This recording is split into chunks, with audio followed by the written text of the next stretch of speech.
water equality.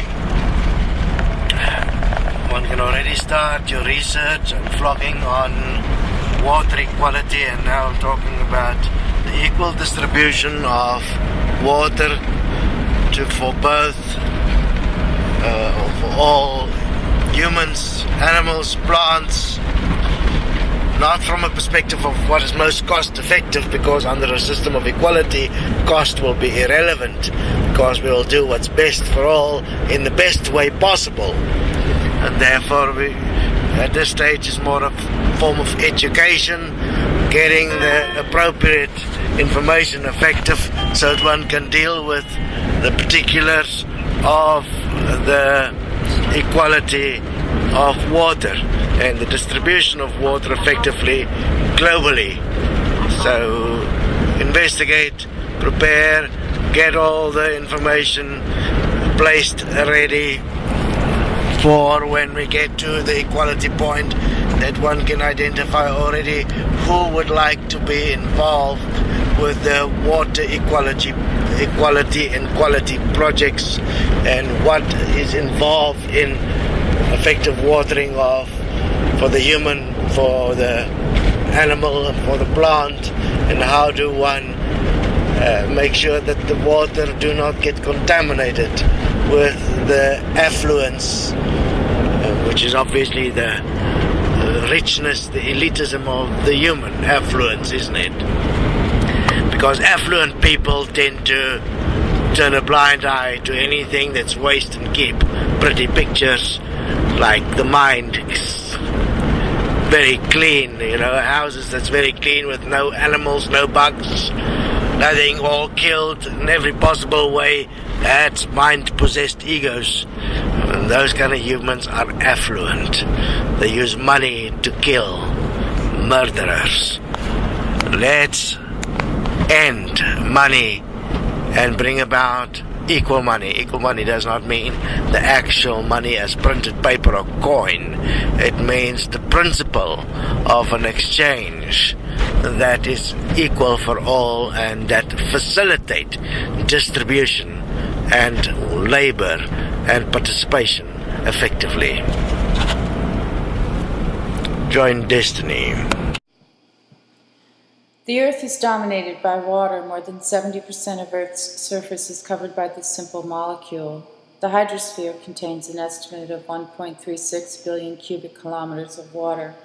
If this planet's ice melted, the sea would rise 70 meters. Most plants and animals contain more than 60% water. Water also has a very simple atomic structure, 2 hydrogen atoms and 1 oxygen atom. The nature of this atomic structure of 2 hydrogen atoms bonded to 1 oxygen molecule causes unique electrochemical properties.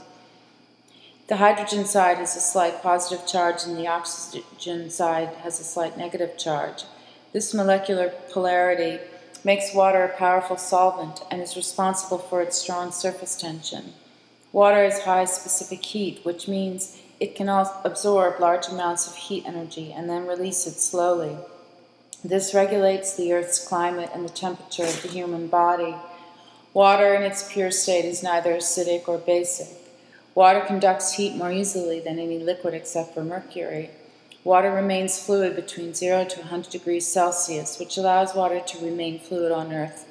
Water is a universal solvent on Earth, which allows water to carry solvent nutrients wherever it goes. Water also carries living organisms. The high surface tension of water allows it to have adhesive and elastic qualities. This is why water aggregates into drops or sticks to the sides of vertical surfaces despite gravity.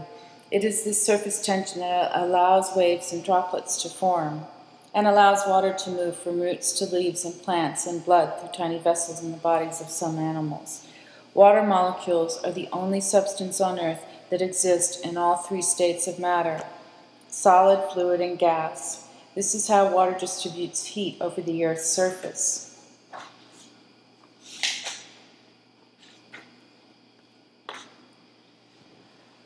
So obviously, water is a regulator of the climate on the Earth's surface, and it carries around what is put into it and spreads it out all over the Earth.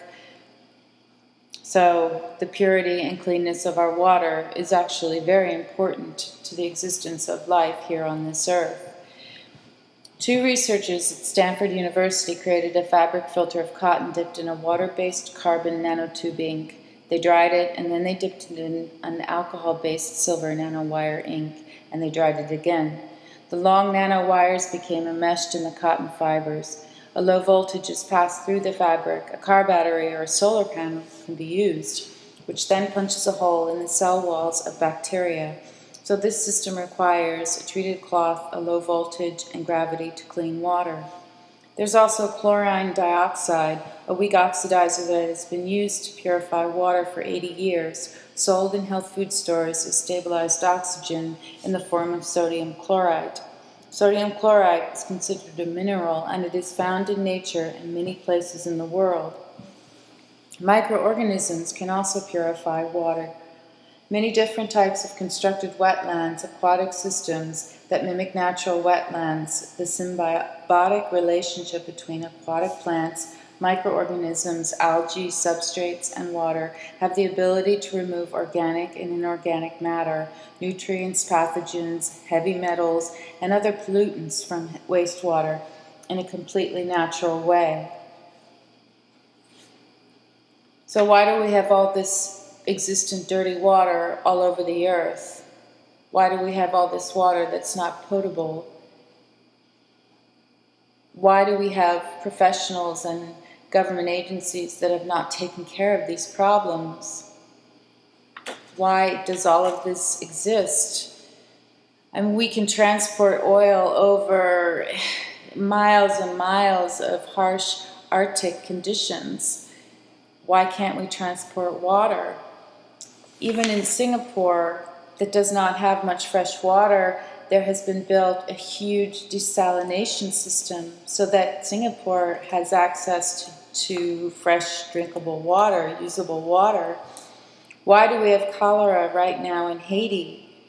Why do we have droughts in Africa, especially when we know there have been experiments done where in a desert-like condition, a humus environment is placed on the surface of the desert, and at night when the air cools in the desert and the moisture drops out of the air in the form of dew, it is caught on this microorganism rich surface and held, and then things can be grown just by using the dew at night that is prevalent in a desert. We have all these practices that we know we can use water for. There's even water in the rocks in the mountains that can be reached and used. So we have a lot of know-how on how to use water and how to get water. And yet we have countries in Africa growing roses to sell, to transport to other continents. And in this, because these countries are in debt, and in this process, these countries are having all their water sent to another continent, and they're losing what natural resource of water they have to pay off a debt, and not even to build a life for themselves that is sustainable for generations to instill or create or have a dignified life. The processes that we are using here on this earth right now are not supporting life, not creating a dignified life for all, and there really are no excuses by any government agency or by any professional or by any of us that we accept and allow what is going on. Even if we get angry and we say, I worked hard all my life, we didn't work hard at looking at what's existent here on this earth and standing up and making a change. An equal money system is here, is a means, is a way, is a solution to create a dignified life for all, where what is first is cleaning up the waters of this earth